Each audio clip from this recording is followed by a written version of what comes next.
Samantalang marketing riders ang walang tren, tapos sa LRT1 mayroong tren sa Monumento Station, tapos mayroong LRT2 una tren sa Araneta Circle Cubao Station, tapos biglang nawala ang isang tren sa LRT1, may dalawa pang tren sa Bicol Station.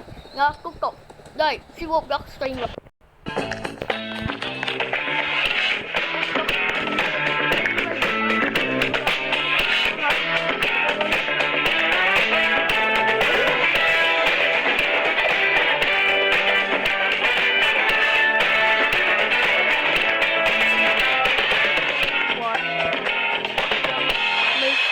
Pa sa Monumento Station, tapos merong katotohanang merong balikang RP.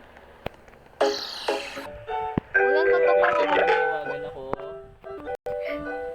Ang merong katotohanang walang tren sa Bicol Station, tapos merong katotohanang merong Bicol Station, tapos sa Fernando Po Junior Station sa may bukanan ng monumento.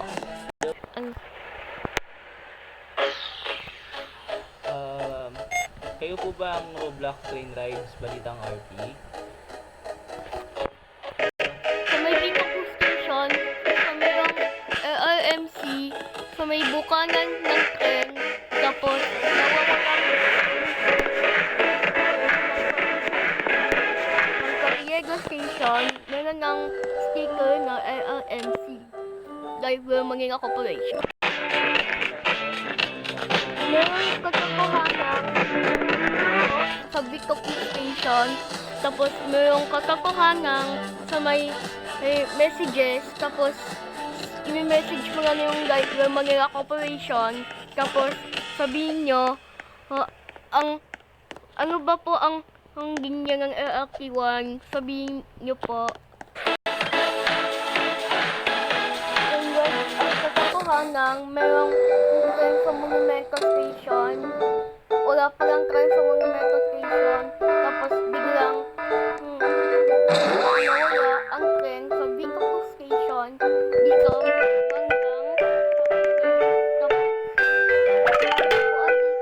tapos yung katotohanan isa.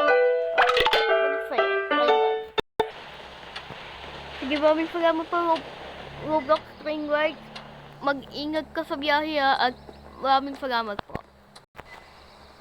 Ang maiik na balita, ang walang katotohanang may traffic light, tapos naging stop light yung sa Galileo Jose Station sa may LRT1, sa may Bukanangang ang station. Maraming salamat. Nakatutok si Roblox Train Rides.